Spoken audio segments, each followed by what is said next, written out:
우리 아버지 하나님의 사랑하시는 성도 여러분, 안녕하셨습니까? 우리들은 한 기 동안 하나님의 선교에 참여하는 기쁨이란 제목을 가지고 13번 동안 공부를 하게 됩니다. 오늘은 그 네 번째 시간으로 타인을 위한 기도의 능력이란 제목으로 함께 말씀을 나누겠습니다.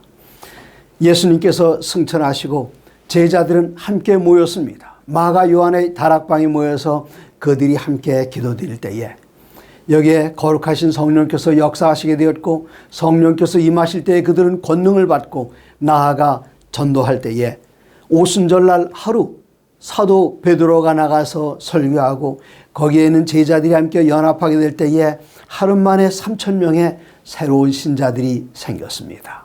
이 말씀을 요약해서 사도행전 4장 31절에는 이렇게 표현하고 있습니다. 사도행전 4장 31절, 빌기를 다하매 모인 곳이 진동하더니 무리가 다 성령이 충만하여 담대히 하나님의 말씀을 전하니라. 여기 3단계로 되어 있습니다. 마지막 단계가 말씀을 전하시는 것이고, 그 앞에 단계가 성령 충만함을 받는 것이고, 그 앞에 첫 번째 단계가 기도하는 단계입니다. 사도행전의 그 역사는 하나님의 거룩한 복음이 어떻게 힘과 능력을 얻어 땅끝까지 전파되는가를 보여주는 역사인데, 그 기초는 기도였습니다. 제자들이 연합하여 기도드리고 여기에 성령께서 임하시고 성령께서 임할 때 그들은 능력을 받고 나아가 거침없이 하나님의 말씀을 전파했습니다. 이제 이 마지막 때에 우리들은 커다란 전쟁에 임하게 됩니다. 요한계시록 12장 17절에는 마지막 시대에 있을 전쟁에 대해서 이야기하고 있는데, 용이 여자에게 분노하여 돌아가서 그 여자의 남은 자손 곧 하나님의 계명을 지키며 예수의 증거를 가진 자들로 더불어 싸우려고 바다 모래 위에 섰더라. 앞에는 거대한 용 곧 사단이 하나님의 백성을 향하여 공격하고 있습니다. 하나님의 백성들은 이 사단과 싸우면서 점점 밀려나고 있습니다. 드디어 어디까지 왔는가 하면 더 이상 뒤로 물러날 수 없는 진퇴양난의 자리, 바다 모래에 서 있습니다. 그러면 용의 싸움과 하나님의 백성들의 싸움은 어떤 싸움일까요? 이 싸움의 성격에 대해서 사도는 에베소 6장에 이렇게 기록을 하고 있습니다. 에베소 6장 12절입니다. 우리의 씨름은 혈과 육을 상대하는 것이 아니요, 우리가 지금 싸우는 것은 사단이란 실체와 같이 몸을 겨루고 무기를 들고 같이 주먹질하고 그런 싸움이 아닙니다. 우리의 싸움은 어떤 싸움인가? 우리의 씨름은 혈과 육을 상대하는 것이 아니요, 통치자들과 권세들과 이 어둠의 세상 주관자들과 하늘에 있는 악의 영들을 상대함이라. 그러므로 우리들이 이 악의 영들을 상대하여 같이 싸울 때는 우리의 체력을 보강하고 무기를 갈고 닦고 그런 것이 아니라, 우리들이 해야 하는 싸움은 영적인 싸움입니다. 그것은 기도로 하는 싸움입니다. 기도로 하는 싸움이기 때문에 우리들이 구원해야 할 그 영혼들에 대해서, 그들을 돕기 위해서 여러 가지 많은 일들이 있겠습니다만 가장 기본적인 일, 그리고 최종적인 그 일은 그 영혼들 위해서 기도하는 것입니다. 우리가 더 커다란 다른 방법은 있을 수가 없습니다. 그 영혼을 위해서 기도드리면서 우리가 해야 할 일, 가서 방문하고 말씀을 전하고 또 그들을 돕는 일들, 여러 가지 돕는 다양한 방법들이 있겠습니다. 그러나 그 모든 과정 속에서 기도가 포함되지 않는다면 다 수포로 돌아가는 것임을 우리는 많은 경험 속에서 배웠고, 또 우리 주님께서 우리가 그렇게 하기를 원하시고 우리를 기도의 밀실로 항상 인도하십니다. 그러므로 한 영혼을 찾아가기 전에 먼저 기도가 있어야 됩니다. 하나님, 내가 그 영혼을 찾아갈 때에 성령께서 먼저 방문하셔서 그 영혼의 마음을 녹여주시고, 말씀의 씨앗이 떨어지게 될 때에 말씀의 씨앗이 싹트게 하시고, 또 그 주변에 있는 모든 돌들은 제거되게 하시고, 자갈들은 제거되게 하시고, 가시덤불은 제거되게 하시고, 여기에 거룩하신 성령께서 단비처럼 내려서 싹트고 꽃 피고 열매 맺게 할 것을 하나님께 구해야 합니다. 이렇게 할 때 우리들이 기대할 수 있는 도움이 있습니다. 우리들이 기대할 수 있는 도움은 히브리서 1장 14절에 기록이 되어 있습니다. 히브리서 1장 14절 모든 천사들은 섬기는 영으로서 구원받을 상속자들을 위하여 섬기라고 보내심이 아니냐. 우리가 이렇게 기도하면서 최선을 다할 때에 우리 주님께서는 천사들을 보내셔서 구원받을 하늘나라의 상속자들을 다양한 방법으로 돕습니다. 저는 전도회 할 때마다 어떤 기도를 드리는가 하면, 하나님 아버지, 오늘 주님께서 구원하실 그 영혼들을 전도회장으로 보내주시옵소서. 그리고 전도회장에 도착하게 되면은 그 의자들 하나씩 붙들고 안수하면서, 의자에 안수하면서 기도합니다. 아버지, 오늘 이 자리에 앉을 새로운 영혼이 있습니다. 그 영혼의 말씀에 집중하게 하시고 그 영혼의 말씀을 듣고 성령께서 역사하실 때에 반응하게 하실 때에 그들로 하여금 오늘 저녁 이 자리에 앉은 이 영혼이 아버지시여 하늘나라를 위하여 결심하게 해주시옵소서. 그리고 주님, 오늘 성령께서 지금 그들을 방문하셔서 오늘 저녁에 집회가 있는 것을 기억하게 하시고 이 자리를 향할 때에 그들의 일이 아직 마치지 못했다면 천사들을 보내셔서 그들의 일이 신속하게 마칠 수 있도록 천사들이 그들을 도움으로 어서속히 이 자리로 나올 수 있도록 모든 환경을 마련해 주시옵소서. 이러한 기도의 응답에서 히브리서 1장 14절 구원받을 상속자들을 위하여 천사들이 섬기는 영으로서 그들을 돕고 있다는 사실을 여기 말씀하고 계십니다. 예수님은 이 세상에 계실 때에 기도의 사람이셨습니다. 그렇기 때문에 요한복음 15장 1절에서 예수님께서는 나는 참 포도나무요 내 아버지는 농부라. 예수님 스스로를 가리켜 당신은 포도나무라 말씀하셨습니다. 포도나무의 특징이 무엇입니까? 이 포도나무의 특징은 혼자 서 있지 못하고 어딘가 기대야 됩니다. 항상 기대지 않으면 그 가지는 밑으로 내려쳐지게 되고 이 가지가 땅에 떨어지게 되면 열매를 맺을 수가 없습니다. 그러므로 이 포도나무는 항상 기대야 되는데 예수님께서는 말씀하시기를 나는 포도나무라. 예수님께서는 매 순간마다 한순간도 예외 없이 항상 하늘에 계신 아버지께 기대시는 포도나무셨습니다. 어떻게 기대셨습니까? 예수님께서는 기도로 기대셨습니다. 예수님의 삶은 기도의 삶이었습니다. 누가복음 3장 21절에 보시면 백성이 다 침례를 받을새 예수도 침례를 받으시고 기도하실 때에 하늘이 열리며 비둘기가 성령이 비둘기같이 그의 위에 강림하시더니 그리고 하늘로서 음성이 들립니다. 너는 내 사랑하는 아들이라 내가 너를 기뻐하노라. 우리가 이 장면을 생각할 때에 예수님께 침례를 받고 올라오시니 하늘에서 성령께서 임하시고 하나님께서 선언하시는 그것을 우리는 상상합니다. 그러나 이 말씀을 볼 때에 그렇지 않았습니다.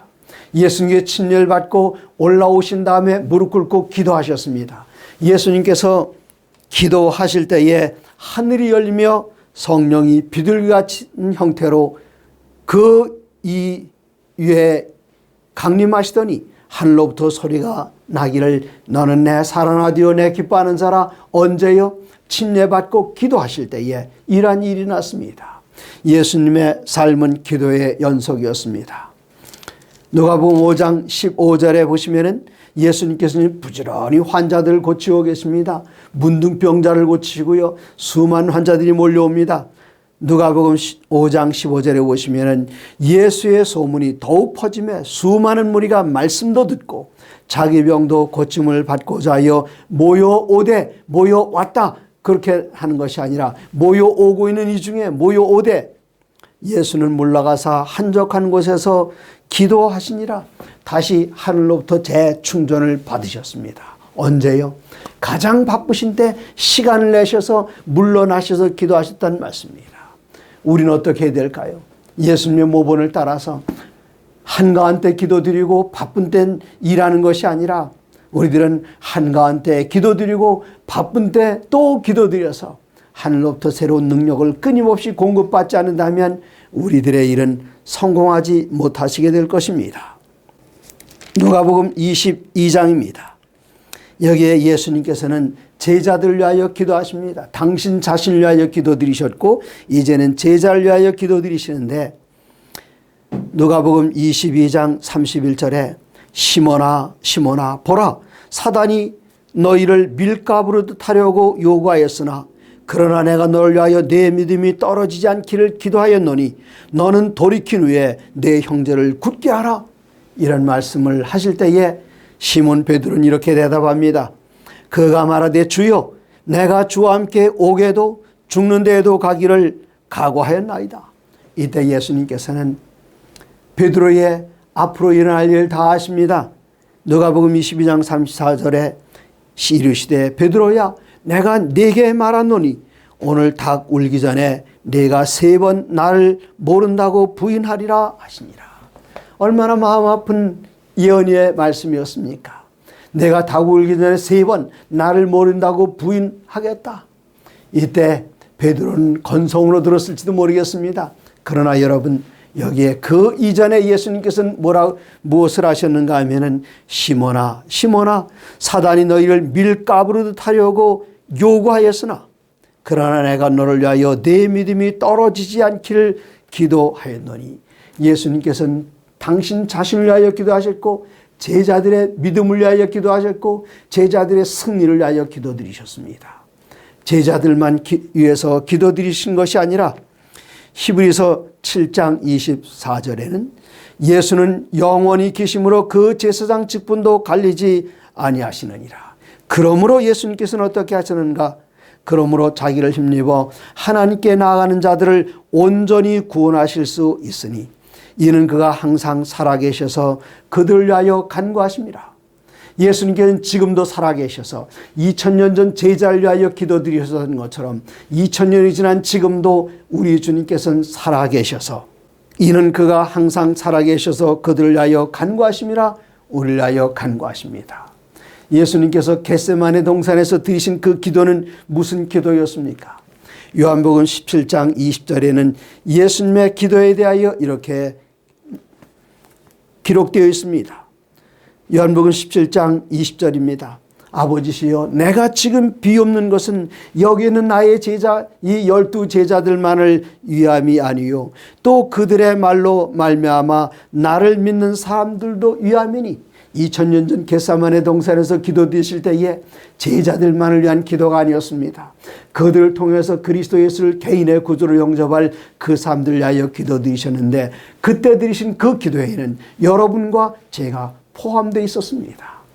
예수님께서는 당신 자신을 위하여 기도드리셨고 제자들을 위하여 기도드리셨고 그리고 여러분과 저를 위하여 기도드리셨습니다. 얼마나 감사한 일입니까? 예수님의 모본을 따라서 예수님의 제자들도 기도드렸습니다. 에베소서 1장입니다. 에베소 1장 15절에 보시면 사도 바울이 예수님의 모본을 따라 기도하십니다. 이로 말미암아 주 예수 안에서 너희 믿음과 모든 성도를 향한 사랑을 나도 듣고 내가 기도할 때에 기억하여 너희로 말미암아 감사하기를 그치지 아니하고 계속해서 기도드리는 모습이 에베소에 있는 성도들을 위한 기도를 그가 멀리 떨어져서 감옥에서 그는 기도드립니다. 또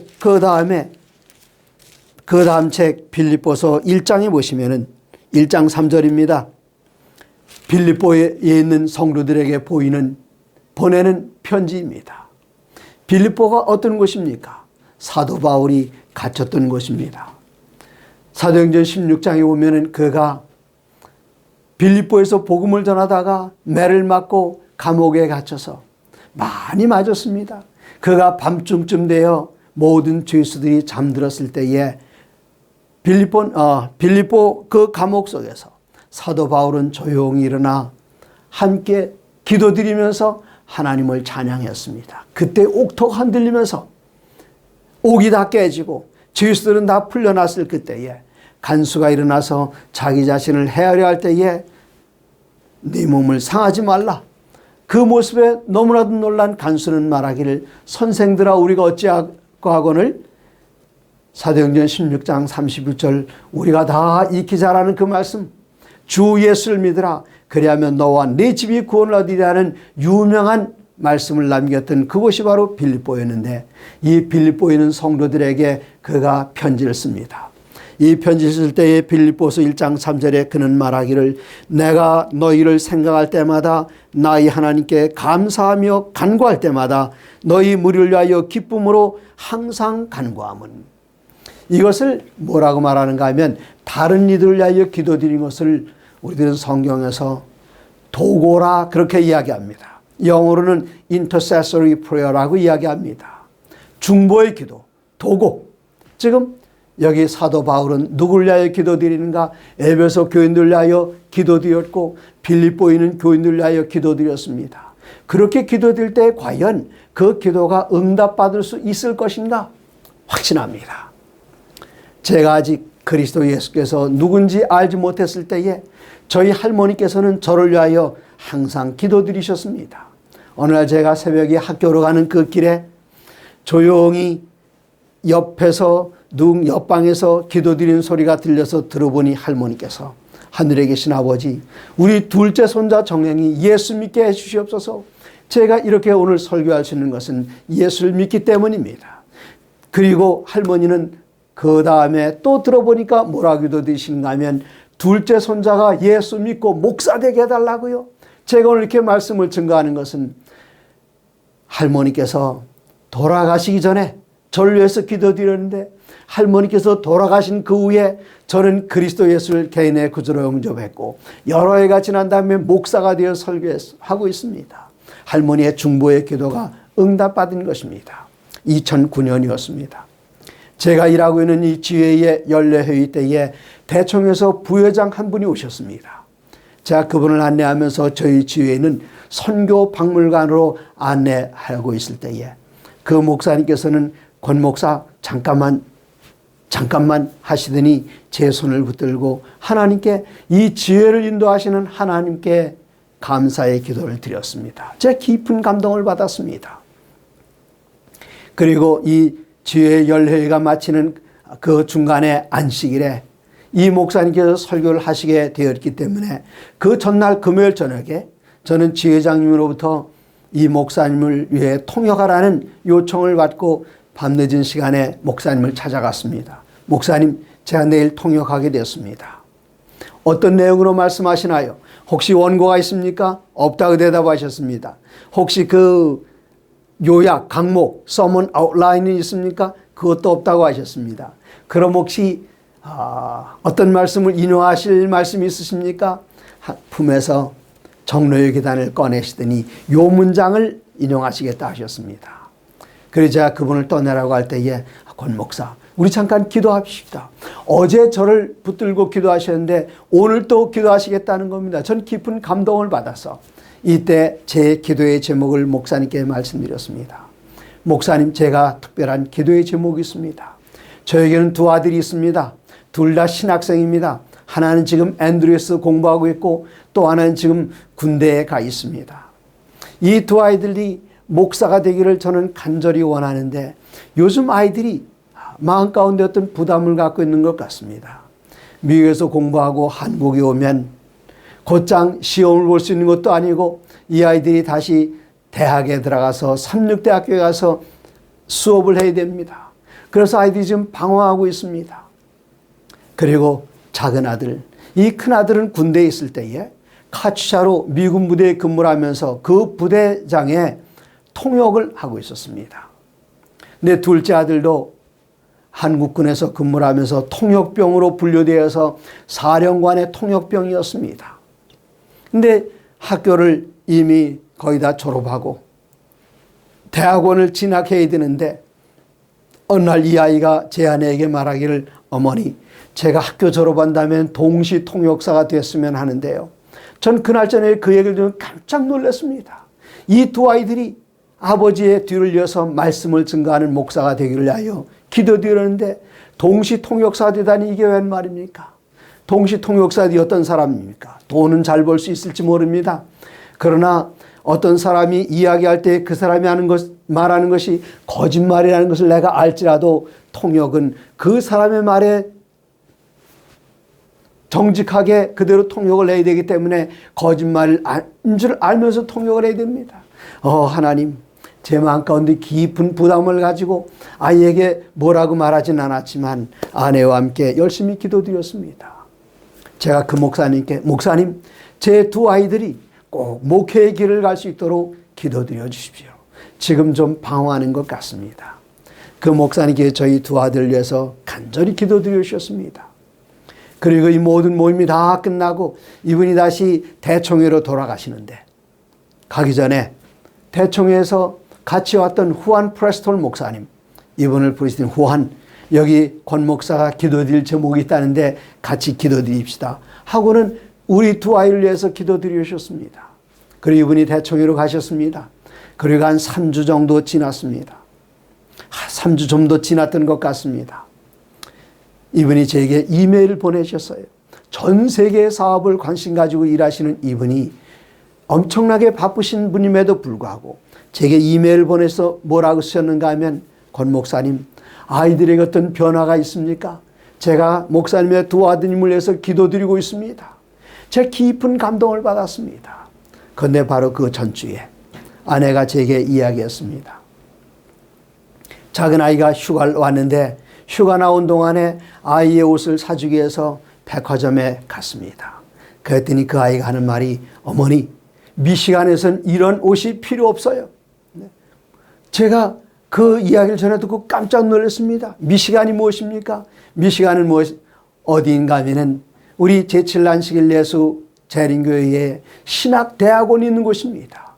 이 아이가 동시 통역사가 되는 그 꿈을 접어버리고 저희가 한마디도 거기에서 가타부타 말한 적이 없었습니다. 다만 기도드릴 뿐이었습니다. 그리고 그분이 같이 기도드렸습니다. 그리고는 제가 이 이메일을 받았습니다. 하나님 감사합니다. 그리고 이 목사님께 참으로 그 중보의 기도에 대해서 감사를 드렸는데 그분이 그 이듬해에 2010년 대총회에서 대총회장으로 선택받으신 테드 윌슨 목사님이십니다. 그분의 중보의 기도에 의해서 저희 두 아들들이 신학을 끝까지 잘 마치게 되었고 오늘날 안수 목사가 되어서 말씀을 증거하고 있습니다. 이것이 바로 중보 기도의 능력입니다. 저희 큰아들이 결혼할 때에 여기 성경책에다가 뭐라고 쓰였는가 하면 Dear 명, I prayed for you. 내가 너를 위하여 기도드렸다. 그리고 거기 다음에 몇 줄 더 써주셨습니다. 중보 기도에는 능력이 있습니다. 그래서 우리가 다른 영혼을 위하여 기도드릴 때에 하나님께서는 특별한 방법으로 역사하시고 우리의 기도의 응답을 그 영혼을 통해서 이루어진다는 사실을 여러분 마음 가운데 꼭 간직하시고 하나님 앞에 기도드리기를 쉬지 마시기 바랍니다. 이제 다니엘서를 함께 보시겠습니다. 다니엘서 10장 1절입니다. 다니엘서 10장 1절에 보시면 다니엘이 하나님 앞에 기도드립니다. 페르시아 왕 고레스 3년에 한 일이 벨드사살이라 이름한 다니엘에게 나타났는데 그 일이 참되니 곧 큰 전쟁에 관한 것이라. 다니엘이 그 일을 분명히 알았고 그 환상을 깨달으니라. 그 다음 2절입니다. 그때에 나 다니엘이 세 이래 동안 슬퍼하며 세 이래가 차기까지 좋은 떡을 먹지 아니하며 고기와 포도주를 입에 대지 아니하며 또 기름을 바르지 아니한지라. 이 말씀이 무엇입니까? 이때는 기원전 535년, 536년 바로 그때였습니다. 기원전 536년에서 536년 바로 이때에 다니엘이 마음 가운데 깊은 부담을 가지고 하나님 앞에 나가서 석주일 동안 기도드립니다. 왜 그랬을까요? 예레미야의 예언에 의하면 예루살렘의 황무함이 70년 만에 마친다고 했습니다. 마침내 기원전 538년에 고레스와 다리오 임금 연합군이 유브라데 강물을 말리고 들어와서 바벨론을 정복했습니다. 그리고 이제는 바벨론은 끝났고 메디아와 페르시아의 세상이 되었습니다. 고레스는 드디어 예루살렘 중건령도 내렸습니다. 그리고 다리오는 이스라엘 백성들을 해방시켰지만 수많은 사람들이 예루살렘으로 돌아가지 않고 아직도 거기에 남아 있습니다. 그리고 예루살렘 중건령은 내렸지만 예루살렘에서 들려오는 그 소식은 그 주에 있는 여러 백성들의 방해로 말미암아 하나님의 성전의 건축 공사가 지지부진이고 예루살렘 도성의 건축이 지지부진이라는 사실을 듣게 되었을 때에 마음 가운데 깊은 부담을 가졌습니다. 이때는 정월달이었습니다. 이제 다니엘 선지자는 바로 정월 14일 날 6월절 앞두고 그가 금식하며 기도에 들어갔습니다. 바로 그때에 첫째 달 24일에 10장 4절에 보면 첫째 달 24일 저 6월절이 지나고 열흘이 되었을 때에 그가 계시를 받습니다. 그 계시 가운데 그는 메시아를 만났습니다. 어떤 분이신가? 여기 6절에 보시면은 또 그의 몸은 황옥 같고 그의 얼굴은 번갯빛 같고 그의 눈은 횃불 같고 그의 팔과 발은 빛난 녹과 같고 그의 말소리는 물 위의 소리와 같더라. 요한계시록 1장 14절 15절에 나오는 모습과 같습니다. 그리고 요한계시록 10장 1절에 하늘에서 내려오시는 예수님의 모습과 같습니다. 분명히 예수님이십니다. 그 앞에 그가 우리 주님의 휘황찬란한 그 놀라운 모습에 영광스러운 모습에 그 앞에 쓰러지는 광경도 나옵니다. 이때에 천사가 와서 허리를 붙들고 일으킵니다. 그 앞에 부복해 쓰러지는 다니엘 선지자를 일으킵니다. 그리고는 이야기합니다. 뭐라고 말했는가? 12절입니다. 10장 12절.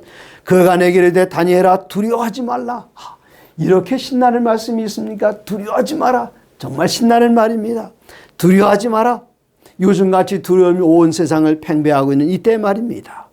내가 깨달으려 하여 내 하나님 앞에 스스로 겸비하게 하기로 결심하던 첫날부터 내 말이 응답받았으므로 그가 기도를 21일 동안 석주일 동안 기도드리는데 그 기도드리는 첫날부터 그 기도가 응답받았다. 여러분 기도 응답에 대한 확신을 가셔도 좋습니다. 스스로 하나님 앞에 겸비하기로 결심하던 첫날부터 내 말이 응답받았으므로 내가 내 말로 말미암아 왔느니라. 무엇을 알려주려고요? 이 예루살렘 성에 대한 하나님의 사랑에 대해서 알려주려고 그가 왔습니다. 그런데 오는 가운데 문제가 생겼습니다. 그 문제가 무엇인가 하면은 13절 그런데 바삭 왕국의 군주가 21일 동안 나를 막았으므로 내가 거기 바삭 왕국의 왕들과 함께 머물러 있더니 가장 높은 군장 중 하나인 미가엘이 와서 나를 도와주므로 내가 이제 왔다 이것입니다. 그가 명령이 21일 전 기도를 시작할 때 이미 명령이 내렸기 때문에 달려왔습니다마는 누가 막는가 하면 바사국 왕 그는 누구인가 하면은 바로 사탄입니다. 사단이 가브리엘 천사에 오는 그 길목을 딱 막고는 놔주질 않았습니다. 바사국 왕 혼자가 아니라 거기 있는 여러 군주들이 사단과 그의 부하들이 그를 막고 있었기 때문에 가브리엘 천사가 신속하게 올 수가 없었습니다. 이때 누가 도와줬다고 기록이 되어 있습니까? 누가 도와주었는가 하면은 가장 높은 군장 중 하나인 미가엘이 와서 나를 도와주므로 누가 도와줬다고요? 미가엘 바로 예수님께서 나를 도와주므로 나를 도와주므로 이제 내가 마지막 날에 네 백성이 당할 일을 내게 깨닫게 하려 왔노라. 그리고 마지막 부분에 이렇게 이야기합니다. 21절 오직 내가 먼저 진리의 글에 기록된 것으로 내게 보이리라. 나를 도와서 그들을 대항할 자는 너희의 군주 미가엘 뿐이니라.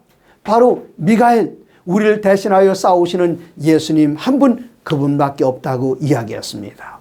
이를 위해서 이 대쟁투의 역사를 위해서 다니엘은 석주일 동안 세일에 동안 기도드렸습니다. 이런 기도가 오늘날 우리들에게 필요됩니다. 이제 사무엘상 12장에 보시면은 이스라엘 백성들이 하나님의 마음을 아프게 했습니다. 그래서 하나님께서 그들 앞에 진노하셨습니다. 이때에 12장 사무엘상 12장 19절에 보시면 모든 백성이 사무엘에게 이르되 당신의 종들을 위하여 당신의 하나님 여호와께 기도하여 우리가 죽지 않게 하소서. 지금 우리 주에는 수많은 백성들은 우리에게 간청하고 있습니다. 그들이 비록 의식적으로 깨닫지 못해서 우리에게 간청하지 않는다 할지라도 그들을 위하여 우리들은 기도해야 합니다. 하나님 앞에서 그들이 죽임당하지 아니하도록 그리스도 예수의 흘리신 그들을 위하여 흘리신 보혈이 허지로 땅에 떨어지지 않도록 우리들은 그들을 위하여 기도드려야 합니다. 여기 백성들은 사무엘에게 와서 간청합니다. 당신의 종들을 위하여 당신의 하나님 여호와께 기도하여 우리가 죽지 않게 하소서. 이때에 사무엘은 분명하게 이야기합니다. 23절입니다. 사무엘상 12장 23절 나는 너희를 위하여 기도하기를 쉬는 죄를 여호와 앞에 결단코 범하지 아니하고 선하고 의로운 길을 너희에게 가르칠 것인즉 우리 영혼 구원을 위하여 주님 앞에 헌신하는 하나님의 모든 종들이시여 그리고 사랑하는 성도님들이시여 여기 사무엘의 말을 기억하시기 바랍니다. 내가 너희를 위하여 기도하기를 쉬는 죄를 결단코 범하지 않게 하겠다. 그 결심이 모든 목사님들의 모든 장로님들의 모든 재직들의 결심이 되어야 합니다. 우리 모두의 그리스도인들의 결심이 되어야 합니다. 무슨 결심입니까? 나는 너희를 위하여 기도하기를 쉬는 죄를 여호와 앞에 결단코 범하지 아니하겠다. 우리가 이렇게 기도드릴 때에 어떤 일이 일어날까요? 사도 요한은 요한일서 5장 14절에서 이렇게 말씀하셨습니다. 그를 위하여 우리의 가진 바 담대함이 이것이니 이 담대함이 무엇인가? 영어 성경엔 confidence라고 나옵니다. confidence를 우리말로 다시 옮기면 확신입니다. 그를 향하여 우리의 가진 바 담대함이 이것이니 그를 향하여 우리의 가진 바 확신이 이것이니 우리가 무엇이든지 그의 뜻대로 무엇을 구하면 들으심이라. 하나님의 뜻대로 구하면 들으시겠습니다. 우리가 무엇이든지 구한 바를 들으신 줄을 안즉 우리가 그에게 구한 그것을 얻은 줄을 또한 아느니라. 우리가 하나님의 뜻대로 구하면 우리가 그것을 이미 얻은 줄로 안다 말씀하셨습니다. 누구든지 무슨 기도일까요? 누구든지 형제가 사망에 이르지 아니하는 죄에 범하는 것을 보거든 구하라. 그리하면 사망에 이르지 아니하는 범죄자들 위하여 그의 생명을 주시리라. 이것이 바로 하나님의 뜻입니다. 하나님의 뜻대로 무엇을 구하면 하나님께서는 들으시겠고 우리에게 주시겠다 약속하셨습니다. 하나님의 뜻대로 구하는 것 무엇입니까? 하나님의 뜻은 무엇입니까? 여기에 지난 시간에 드렸던 그 말씀을 다시 한번 드리고 마치겠습니다. 디모데전서 2장 4절입니다. 하나님은 모든 사람이 구원을 받으며 진리를 아는 데에 이르기를 원하시느니라. 하나님께서는 그리스도 예수의 보혈로 산 이 세상의 모든 사람들이 진리를 알고 구원받는 데 이르기를 원하는 것, 이것이 바로 하나님의 뜻입니다. 이 뜻대로 하나님 앞에 우리가 기도드리면 하나님께서 들으시고 이루시겠다는 약속의 말씀이 요한일서 5장 14절로 16절에 기록되어 있습니다. 사랑하는 성도 여러분, 우리의 가족 가운데 아직 주님 앞에 나오지 않은 사람도 있습니까? 사도행전 16장 31절에 손가락을 얹어놓고 기도하십시오. 주 예수를 믿으라 그리하면 너와 네 집이 구원을 얻으리라 약속하셨으니 주님 이 약속의 말씀을 이루어 주시옵소서. 그리고 우리 이웃이 구원받기를 원하십니까? 그 이웃의 이름을 부르시면서 요한일서 5장 14절로 16절의 말씀 위에 약속의 말씀에 손가락을 넣고 그를 향하여 우리의 가진 바 확신이 이것이니 그의 뜻대로 무엇을 구하면 들으심이라. 우리가 무엇이든지 구한 바를 들으신 줄을 안즉 우리가 그에게 구한 것을 얻은 줄을 또한 아느니라. 이 약속의 말씀을 주장하시면서 오늘로 아버지 앞에서 영혼을 위하여 대신 간구하시는 중보의 기도를 드리시는 우리 모두가 되기를 간절히 바랍니다. 하나님의 모든 말씀으로 사시기 바랍니다.